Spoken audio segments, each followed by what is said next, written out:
A paz do Senhor, meus queridos, mais uma vez estamos no nosso canal DBD. Deus tem uma palavra para você. É com muito prazer que nós iniciamos o nosso canal para trazer mais uma das nossas lições da CPAD, lições maravilhosas aí que temos muito a aprender. Estamos estudando aí, como já é de costume, sobre o verdadeiro pentecostalismo, atualidade da doutrina bíblica sobre a atuação do Espírito Santo. Então nós estudamos algumas lições aí, já estaremos estudando também mais uma lição dentro de alguns instantes. A lição de hoje vai ser a lição de número 8. Ela vai ser ensinada dia 21 de fevereiro de 2021. Então, lição de número 8 vai ser ensinada dia 21 de fevereiro de 2021. O título da nossa lição de hoje é Comprometidos com a Palavra de Deus. Então, lição maravilhosa para o nosso deleite aí nesta oportunidade. Se você ainda não é um inscrito no nosso canal, se inscreva no nosso canal, compartilhe as nossas lições, você estará ajudando o crescimento não só desse canal, mas também o expandimento da palavra de Deus a toda criatura, como ordenou o Senhor Jesus Cristo. Então, estudaremos hoje a lição Comprometidos com a Palavra de Deus, lição maravilhosa, que os seus ouvidos estejam abertos para ouvir e guardar a poderosa palavra de Deus. O texto áureo fica lá em Lucas capítulo 11, o versículo 28, que diz assim: Bem-aventurados os que ouvem a palavra de Deus e guardam. Bem-aventurados os que ouvem a palavra de Deus e a guardam. Lucas 11, 28. Então, comprometidos com a palavra de Deus. Temos três objetivos que precisamos alcançar no discorrer da lição de hoje, que é afirmar a autoridade da Bíblia, mostrar o zelo pela boa doutrina e também pontuar os cuidados quanto aos modismos. Muito boa essa aula, essa lição aqui, eu tenho certeza que você irá gostar. Primeiro ponto da nossa lição é a autoridade da Bíblia. A autoridade da Bíblia, ela está se dividindo em 3 pontos, que são sola escritura e nossos fundamentos, e terceiro, não somos deístas. 3 pontos aqui que engloba o primeiro ponto aqui da nossa lição, a autoridade da Bíblia. O ponto central: amamos a palavra de Deus e somos comprometidos com ela. É verdade. Primeiro, sola escritura. Cada um dos 5 solai representa a chave de cada doutrina central dos reformadores, como Lutero, Zwinglio, entre outros. O brado de sola escritura significa que a Bíblia é a única regra de fé prática para a vida cristã, e é por meio dela que podemos conhecer a Deus e entender a sua vontade, segundo Timóteos, capítulo 3, versículo 14 a 17. Então, meus queridos irmãos, vamos aqui observar sobre a sola escritura. Aqui fala também, os católicos romanos têm a Bíblia e a tradição. As testemunhas de Jeová têm a tradução do Novo Mundo e mais revistas, a revista A Sentinela. Os Mormons têm a Bíblia e mais o livro de Mórmon e outras publicações como fonte de autoridade espiritual. Interessante. Se nós observarmos aqui a autoridade da Bíblia ou a sola escritura, nós vemos aqui que sola escritura significa que a Bíblia é a única regra de fé prática para a vida cristã. Então, para nós entendermos melhor, a Bíblia Sagrada é a única regra de fé. Todos que são cristãos servem ao Senhor, tem a Bíblia como a única regra de fé e prática para a nossa vida espiritual. Não precisamos de acréscimos na Bíblia, não, pois a Bíblia ela é completa, ela é a inerrante palavra de Deus. Ela não contém erros. De Gênesis e Apocalipse, a palavra de Deus é a palavra de Deus. A Bíblia é a palavra de Deus. Então, meus queridos, não podemos tirar nenhum tio, nenhuma vírgula da palavra de Deus, pois a própria Bíblia já recomenda isso, que se tirarmos um tio, então seremos tirados também coisa referente ao reino dos céus, das nossas vidas também. Então, muito interessante este ponto. Então, a Bíblia Sagrada é a nossa única regra de fé, prática e conduta da nossa vida ou para a nossa vida. Então, meus queridos irmãos, nós vemos aqui alguns exemplos sobre algumas seitas que não têm a Bíblia como única regra de fé. Por que seita? Seita que não tem a Bíblia como única regra de fé. Quando não temos a Bíblia como a única regra de fé, precisamos de outros meios, precisamos de outros livros. Então, quer dizer que é uma seita. Então, não precisa de nós podermos dizer ou conhecer tal coisa. Então, se conhecermos isso, já é o bastante. Se sabermos que não só precisa da palavra de Deus, então aí já vamos entender. Então, meus queridos, então aqui a Bíblia Sagrada é a única regra de fé, prática e conduta cristã.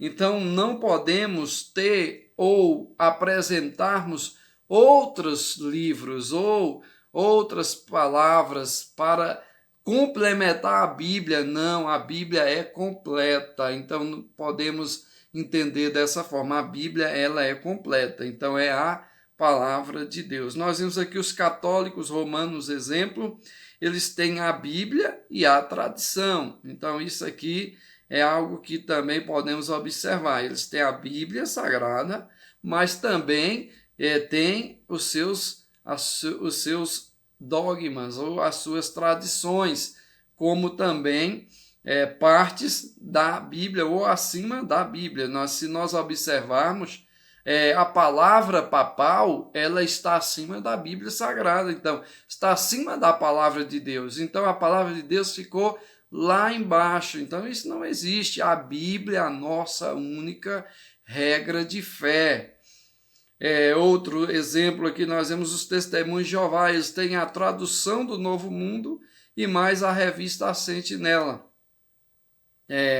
Nós vemos os Mormons, tem a Bíblia mais o livro de Mormons. Então, outras publicações como fonte de autoridade espiritual. Então, só a Bíblia é a única regra de fé, é totalmente inspirada por Deus. Então, não podemos de maneira nenhuma sobrepor a palavra de Deus ou colocar a palavra de Deus por baixo. Então, que os irmãos anotem muito bem isso aí.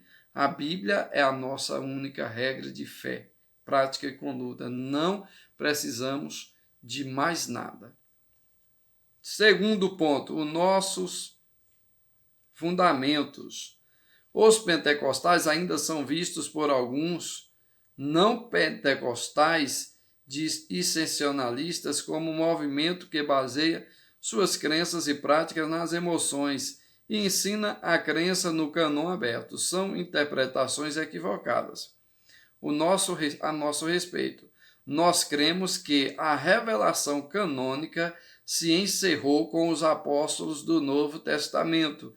1 Coríntios 15:8. A nossa fonte de autoridade é unicamente a Bíblia Sagrada, conforme a declaração de fé das Assembleias de Deus. A Bíblia é a nossa única regra de fé e prática. Não necessitamos de novas revelações extraordinárias ou pretensamente canônica. Então, nossos fundamentos, nós estamos fundamentados na Bíblia Sagrada, nos livros canônicos, que há muitos livros que são acrescentados na Bíblia e eles não têm inspiração divina. Não foi conhecido ou reconhecido pelo cânon bíblico ou pelo cânon, que são livros inspirados por Deus. Então, são livros que não têm inspiração, porque já havia cessado o tempo da inspiração de Deus ali sobre o povo. Então, terminou ali nos apóstolos, como nós vemos aqui a nossa lição. Então, foi ali quando se houve esses escritos inspirados por Deus.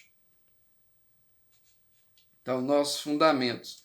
Nosso fundamento é a Bíblia Sagrada, é a nossa única regra de fé e prática. Então, os irmãos assim possam anotar aí. 2 Pedro, capítulo 1, verso 19 e 21. Você pode estar lendo em sua casa aí, dando pausa no vídeo, acerca de que não necessitamos de uma nova revelação extraordinária ou pretensamente canônica. 2 Pedro 1, 19, 20. Você pode ler e observar o que está escrito.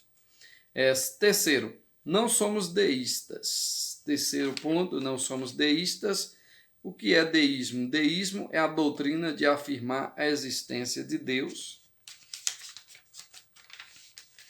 A existência de Deus, mas que ele está muito longe de nós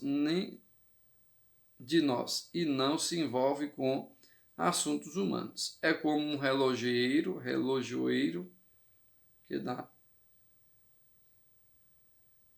que dá corda a um relógio e esquece-se dele. Nós somos teístas, isto é, cremos que Deus não está longe de cada um de nós. Atos 17, 27. Ele está interessado no ser humano. Hebreus 11, 6.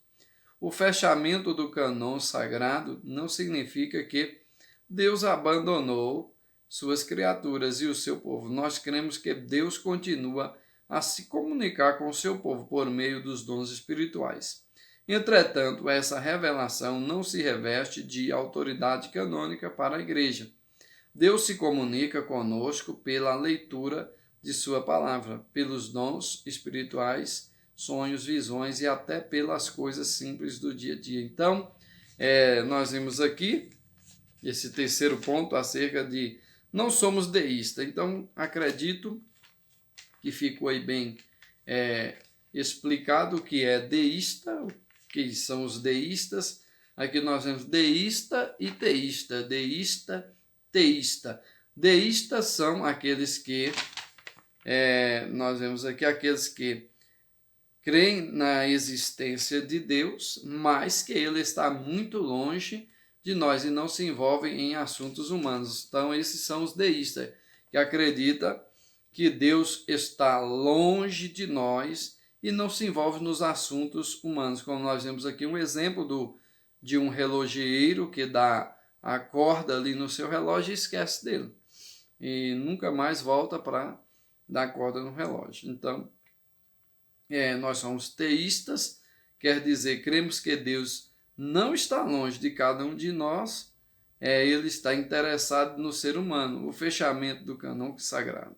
Aqui nós cremos que Deus continua a se comunicar com o ser humano ou com o seu povo por meio dos dons. Então, teísta é aquele que acredita que Deus não está longe e Deus está próximo e ele está aí intercedendo por nós, como diz a Bíblia, que Jesus está agora à destra de Deus, intercede por nós. Então, ele não está longe de nós, ele está perto de nós, a sua presença é real, e é tanto que ele diz: estarei convosco todos os dias da minha vida, estarei convosco todos os dias até a consumação dos séculos. Então, a presença de Deus é real, ela está perto de nós, está conosco. Quem já aceitou Jesus como único e suficiente Salvador, a presença de Deus está dentro de nós, pois somos morada do Espírito Santo, somos morada da presença de Deus na terra, somos morada do Espírito Santo de Deus. Então, o Senhor, ele está próximo. Então, somos teístas, Cremos que Deus está perto e que Ele age ao nosso favor. Vamos para o segundo ponto. Vimos aqui o primeiro ponto da nossa lição sobre a autoridade da Bíblia Sagrada. Agora vamos estar estudando acerca do zelo pela doutrina. O zelo pela doutrina tem 3 pontos também para nós estarmos assim estudando, que é o ensino ou instrução, o segundo, conteúdo da fé, e terceiro, a nossa confissão de fé e a Bíblia. Nossa confissão de fé e a Bíblia. Primeiro, ensino ou instrução. A palavra doutrina vem do latim doctrina, que literalmente significa ensino ou instrução, mas o termo apresenta vários níveis de significado de acordo com seu contexto.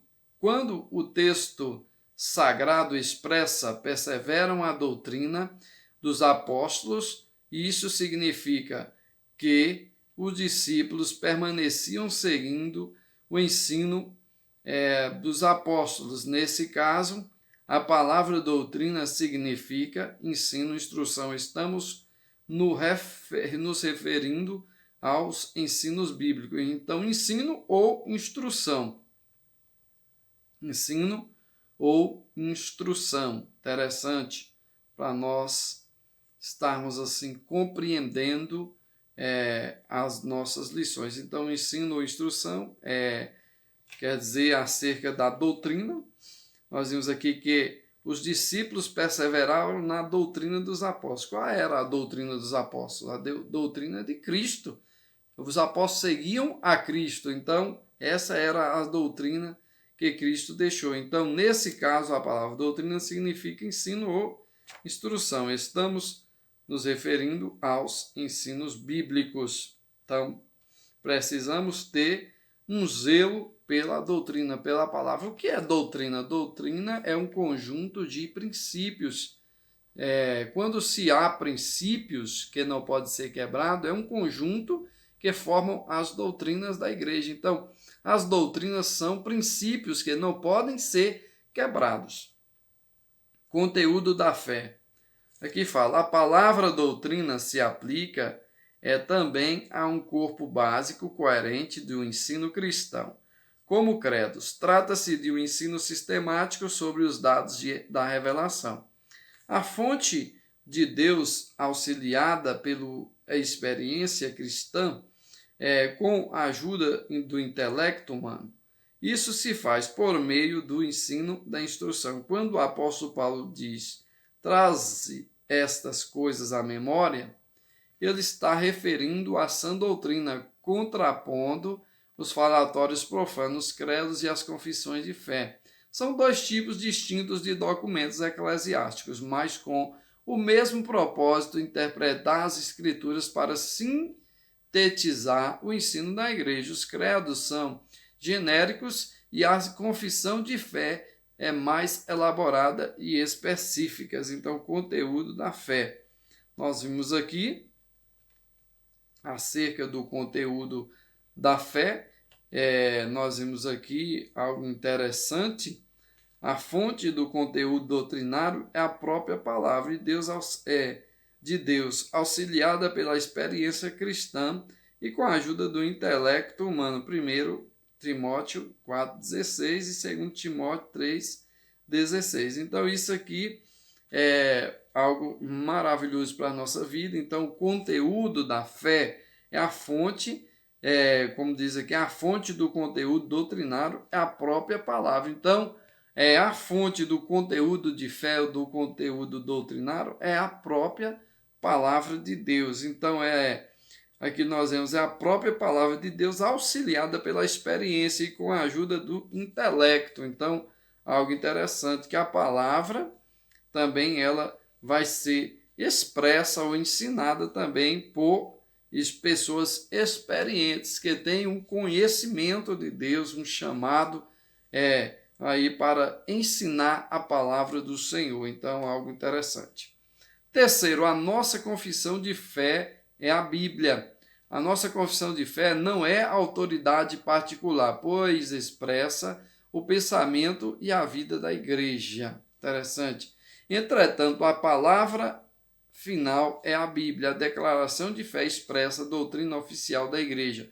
Há no Novo Testamento embriões de credos e confissões de fé que foram desenvolvidos ao longo da história. Então, interessante, a palavra final é a Bíblia, a nossa confissão de fé e a Bíblia. Então, nós vemos aqui que a palavra de Deus ela está acima de qualquer coisa, de qualquer experiência. Muitas das vezes nós vimos aí muitas igrejas que foram fundadas, seitas que foram fundadas através de revelações que não estavam baseadas na palavra de Deus. Ou seja, alguém teve uma visão, fundou uma igreja.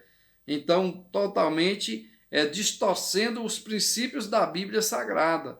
Como nós vemos aí muitas denominações, há outras pessoas que podemos ver na história que falaram acerca da volta de Cristo, apontaram diversas datas e Jesus nunca voltou. Então, mostrando que não tem um conhecimento bíblico, não conhece a palavra de Deus, não sabe o que realmente a Bíblia vai ensinar acerca da volta de Cristo. Então, são muitas meninices, muitas pessoas cheias de meninices na fé, tentando chamar a atenção das pessoas por meio de profetadas mais conhecidas. Então, a Bíblia é a maior de todas as profecias. Guarde isso no seu coração. A Bíblia Sagrada é a maior de todas as profecias. É por ela que nós somos guiados, é pela palavra de Deus que nós somos orientados, exortados, consolados,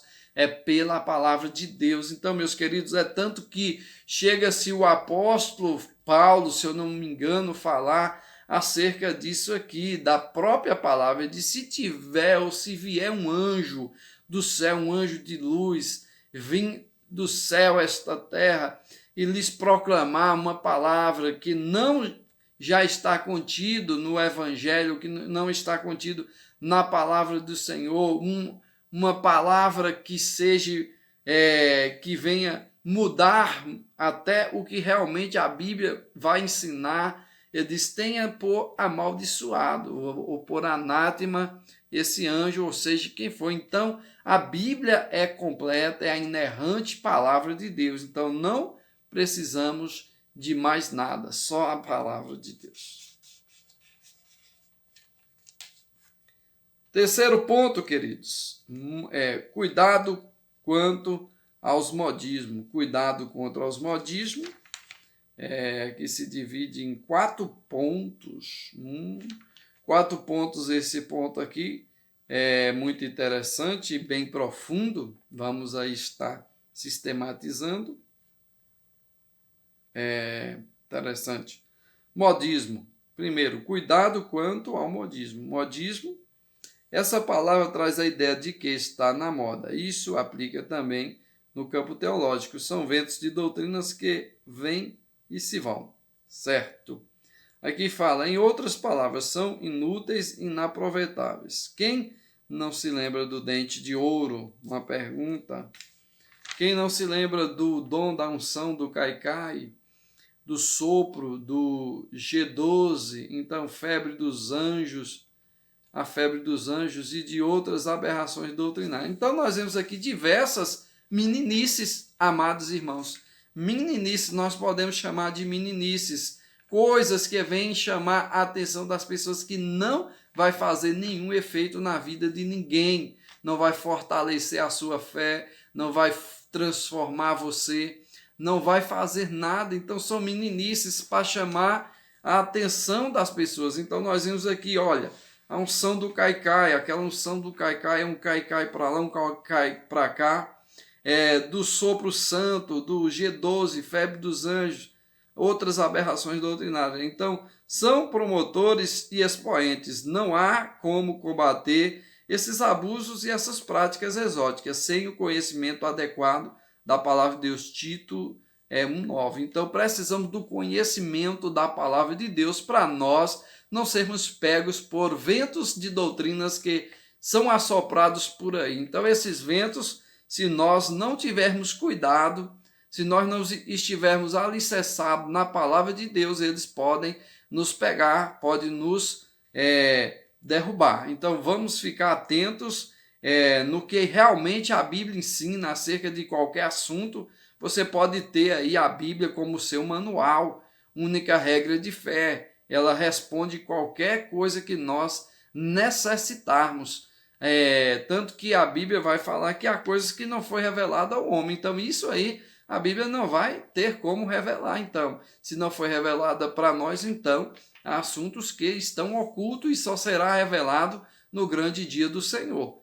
Louvado seja o nome do Senhor. Então, segundo ponto, nós vimos o primeiro ponto, modismo, vamos ver o segundo, que é procura te apresentar a Deus aprovado. Essa qualificação vem do Espírito de Deus. Apresenta-se a Deus aprovado significa estar disponível, testado e aprovado por Deus e reconhecido pela igreja. Os maus obreiros e os obreiros fraudulentos. Filipenses 3:2 aqui são desmascarados e reprovados. Então, muito interessante. Então, você que é obreiro do Senhor, você que é aí auxiliar, diácono, presbítero, então obreiro do Senhor, pastor, evangelistas e etc.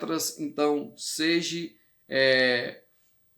procura te apresentar a Deus aprovado. Seja um obreiro aprovado por Deus. Então, um obreiro qualificado, um obreiro que realmente esteja disponível, testado e aprovado e reconhecido pela igreja. Então é importante sermos obreiros de verdade, obreiros honestamente, obreiros que têm compromisso com a palavra de Deus. É por isso que nós estamos estudando acerca da lição Comprometidos com a Palavra de Deus, que é o título da nossa lição.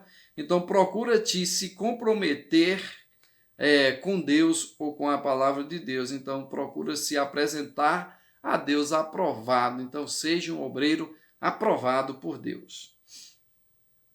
Terceiro, como obreiro que não tem do que se envergonhar. Nós vemos, procura apresentar-te a Deus aprovado como obreiro que não tem do que se envergonhar. Obreiro fala acerca de obra, trabalho, trabalhador. Então obreiro, não no sentido literal, refere-se ao trabalhador no campo. Então, o termo obreiro é genérico e usado praticamente para todos os cargos e funções da igreja. Então, aquele que é obreiro, ele exerce algum cargo na igreja, ou de pegar água, de cuidar dos banheiros, ou da zeladoria, etc. Então, de alguma coisa. Então, o obreiro, em geral, ele é um servo do Senhor, é um trabalhador do Senhor. Então, isso é importante, não perdermos aqui o foco. Não é porque fomos consagrados ou estamos já num nível bem mais alto ou num cargo eclesiástico mais alto que paramos de ser servo. Não, continuamos sendo servos da mesma forma. Isso é um princípio de humildade.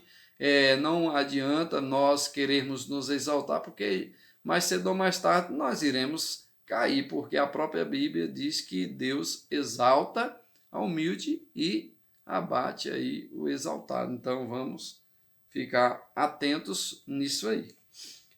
Que maneje bem a palavra da verdade. Então o obreiro precisa manejar bem a palavra de Deus, precisa conhecer a palavra do Senhor. Então é muito importante o obreiro ser um expert na palavra do Senhor. O obreiro do Senhor de verdade, ele precisa conhecer a palavra de Deus, precisa conhecer a Bíblia Sagrada. Como é que vamos estar orientando alguém se não conhecemos?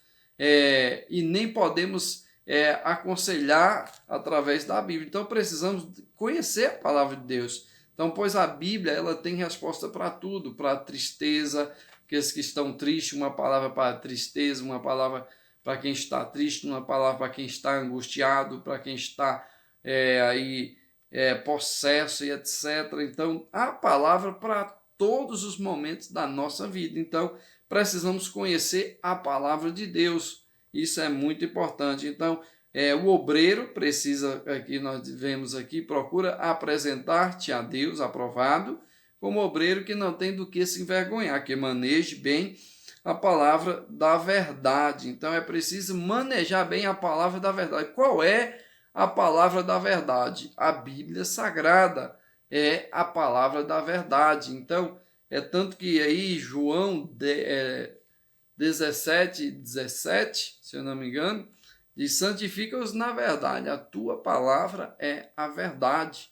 João 8,32, conhecereis a verdade e a verdade vos libertará. Então a Bíblia é a verdade de Deus para as nossas vidas. A Bíblia Sagrada é a palavra de Deus, então não podemos nos enganar. A Bíblia Sagrada é a palavra de Deus, ou nós aceitamos ou não, vai ser. É tanto que ela, tudo está se cumprindo, o que não se cumpriu vai cumprir. Então tudo isso está mostrando a palavra do Senhor acerca da verdade de Deus.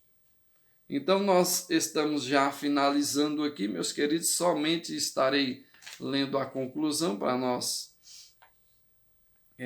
finalizarmos no termo compromisso com a palavra de Deus, e cremos que ela é a única regra a única revelação de Deus escrita para a humanidade. Diante disso, fica claro que nenhuma outra literatura exerce autoridade sobre a nossa vida. Então, a palavra de Deus, a Bíblia Sagrada, é a verdade de Deus, é a palavra de Deus para as nossas vidas. Então, é isso que nós podemos observar. Então, comprometidos com a palavra de Deus. Precisamos nos comprometer mais com a palavra. Se não éramos comprometidos, vamos nos comprometer mais. Então, vamos fazer realmente conforme Deus nos chamou. Então, fique na paz do Senhor. Até a próxima lição, em nome de Jesus, se Deus nos permitir. Dá o seu joinha aí, compartilhe as nossas lições, se inscreva no nosso canal, em nome do Senhor Jesus. Amém.